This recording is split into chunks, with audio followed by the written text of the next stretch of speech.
planter, hari ini kita akan coba analisa dan memahamin serangan ulat api yang ada di perkebunan KUD BUM Desa Bojah Kusuma. Ya, nanti kita akan jelaskan seperti apa serangan ringan dan serangan beratnya. Jadi untuk planter mungkin bisa memahamin dari apa yang kami jelaskan nanti ya. Ikutin video selanjutnya. Kali ini kita akan membicarakan mengenai hama ulat api di perkebunan kelapa sawit. Ulat api ini bisa menyerang baik dari bibitan tanaman belum menghasilkan sampai ke tanaman yang menghasilkan. Dari mulai yang pendek sampai yang paling tinggi juga bisa terserang di perkebunan kelapa sawit. Hama ulat api yang utama di perkebunan kelapa sawit itu ada 3 jenis. Yang pertama Setosia asigna, 2 Setosia setora niten, 3 Dharma trima. Ketiga jenis ulat api ini memiliki presentasi konsumsi daun yang tertinggi di antara yang lain. Karena di dalam kelapa sawit pada perkebunan ada juga namanya atau Tosia bisura. Akan tetapi jarang ditemukan kasusnya di Indonesia. Yang pertama adalah kita akan membahas mengenai Setosia asigna, bahwa Setosia asigna ini memiliki kemampuan konsumsi daunnya adalah 400 cm persegi per individu per siklus hidupnya. Sementara yang nomor 2 adalah Setora niten, itu memiliki konsumsi sekitar 360 sampai 370 cm persegi per individu per siklus hidupnya. Sedangkan yang ketiga adalah Dharma trima, angkanya hanya 90 sampai 100 cm persegi per siklus hidupnya. Artinya bahwa dengan daya konsumsi ini yang berbeda-beda, maka ulat api ini memiliki standar pengendalian yang berbeda-beda. Yang perlu kita ingat sebagai planter bahwa di dalam pengendalian ulat api itu ada yang namanya adalah APK. APK itu adalah ambang populasi kritis, di mana angka ini akan menentukan pengendalian kita mau kemana arahnya. Contoh, misalnya itu angkanya ada 7 ulat per pelepah, ini di dalam satu pelepah. Ini angkanya sudah ditemukan 7 individu atau 7 ulat, maka dikendalikan. Jadi APK itu adalah angka populasi kritis, di mana bahwa jumlah populasi yang akan menentukan kita akan mengendalikan atau kita biarkan saja. Jadi angkanya kalau Setosia asigna adalah 7 individu per pelepah, Setoria niten adalah 7 individu per pelepah, sementara Dharma trima angkanya 10 individu per pelepahnya.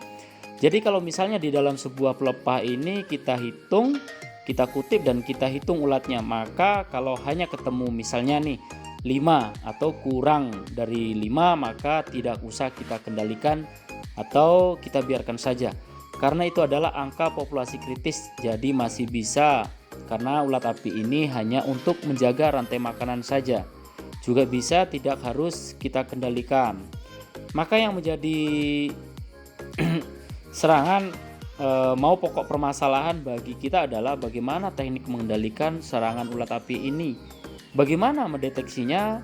Apa yang perlu planter ingat adalah bagaimana sekarang menghitung di pokok yang mana. Rata-rata serangan memiliki daya tarik terhadap cahaya yang kuat, maka sepanjang jalan yang baik, misalnya di jalan perkebunan yang di tepi-tepi saja yang kita sensus, sama ke tengah yang nantinya ada cahaya yang berlebih, sehingga itu yang menjadi parameternya, sehingga dengan kondisi yang ada cahayanya saja, misalnya dengan cahaya saja hanya 5, apalagi di dalam nggak akan sampai 5, maka nggak perlu dikendalikan.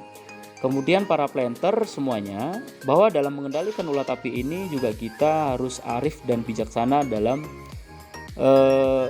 dalam pembasmian racunnya. Yang kita gunakan adalah racun lambung juga kontak lambung menggunakan bahan aktif lambda cihalotrin, yang di sini kita pakai dengan konsentrasi 0,2%. Merek dagangnya sih terserah saja ya. Yang penting bahan aktifnya dalam lambda cihalotrin. Di sini pemilihannya sekarang bagaimana para planter semuanya ataupun petani sawit semuanya mengendalikan ulat api ini adalah tekniknya. Ada pengendalian itu, ada 3 pengendalian secara chemis dengan menggunakan pestisida. Yang kedua adalah menggunakan vires. Di beberapa perusahaan diterapkan menggunakan vires. Dan ketiga adalah menggunakan secara biologi, yaitu dengan menggunakan tanaman beneficial plant atau namanya tanaman yang akan mendatangkan serangganya ke dalam kita sendiri, sehingga nanti ada bagaimana kita harus memilih tanaman-tanaman itu yang kita akan tanam. Itu adalah tanaman yang nektarnya diperlukan untuk mendatangkan predator. Misalnya kita menanam air mata pengantin, atau misalnya tunera sabulata, atau bunga pukul 8 kalau bahasa umumnya ya. Ataupun misalnya yang lain itu adalah lebih ke heteroprolila. Sebagaimana nanti kita tanam di lahan kita, sehingga nanti akan merangsang datangnya predator. Misalnya predator yang akan kita paling bagus sekarang kita kerjakan adalah siklus SP. Jadi prinsip yang di dalam pengendalian ulat api ini adalah para planter semuanya dan para petani Indonesia jangan tergesa-gesa. Kita lihat saja satu kayak kita udah trauma langsung disemprot. Kita berbicara tentang budidaya kelapa sawit juga bisa tentang biaya dan deteksi trauma dalam menggunakan pokok-pokok yang ada di tepi jalan yang relatif banyak cahayanya yang dapat saya sampaikan kepada para planter semuanya adalah kendalikan di dalam kondisi terlemah dia. Jangan menyemprot ulat api dalam instan-instan itu. Ukuran fase-fase hama itu jangan diinstal misalnya instar 4 atau sesudah besar-besar baru kita semprot.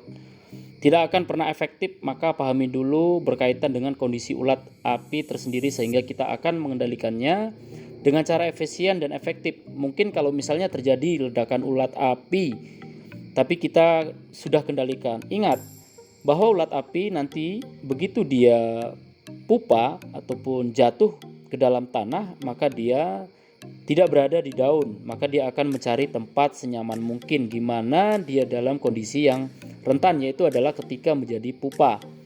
Ada istilahnya kutip pupa dan sebagainya. Akan tetapi para planter semuanya yang perlu kita jaga adalah pemahaman terhadap kelapa sawit itu sendiri. Kita punya sawit, kita sering datang, kita melihatnya. Dan kalau bisa dihitung dengan secara rinci. Sekali lagi, mengendalikan ulat api ada ambang populasi kritis atau ada ambang batasnya. Prinsip dasar pengendaliannya hama. Mungkin itu saja yang dapat saya sampaikan. Sekali lagi nanti dilihat ada satu liputan berkaitan dengan bagaimana teknik penyemprotan menggunakan lambda seltorin 0,2 di tanaman menghasilkan pertama ini.